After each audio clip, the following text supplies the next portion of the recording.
transmission media type uses one or more connectors to attach to network devices. Multiple wire cable connectors are required in many physical layer standards. Three types of these connectors are D-type, DIX, and DIN. D-type connectors come in a wide variety. The most common D-type connector types are DB9 and DB25. The number in these connectors indicate the number of pins or sockets the connectors have. DB9 connectors are usually found in token ring network cards, while DB25 connectors are often used with RS-232 connections. DIX connectors are similar to DB15 connectors. These connectors are attached to a mating connector with a clip that slides for locking capabilities instead of having to use the small screws that most connectors have. DIN connectors are different from the others. DINs will have a number of pin count arrangements. We usually use these type of connectors when working with AppleTalk networks. Next, we have twisted pair cabling connectors. The most common twisted pair connector is the RJ45. These connectors are easy to install, thus it holds a big advantage over other connectors. Coaxial cable connectors are usually the BNC and the N connector. The BNC connector uses a twist lock fitting, while N connectors usually screw on. Finally, we have fiber optic cabling connectors. The ST connector is the most common type.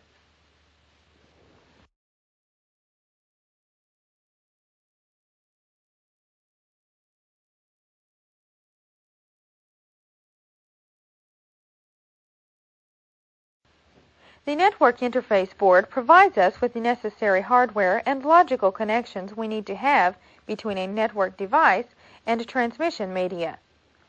Basically, the network interface board allows our computer to connect to other computers on a network.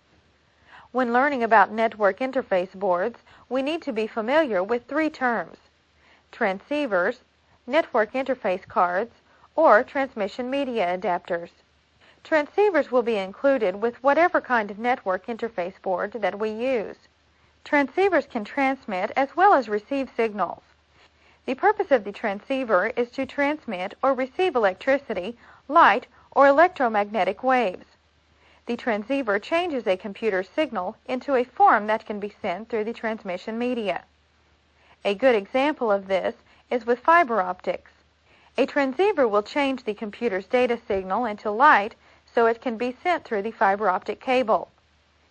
Network interface cards are components that can be installed if our computer doesn't come with the necessary circuitry. NICs are usually installed in a computer's expansion slot. Transmission media adapters are used to connect network transmission media that are different for the connector on a network interface board. An example of this is a SCSI port adapter or a PC MCIA adapter. Modems change digital signals to analog signals. This changing process is called modulation.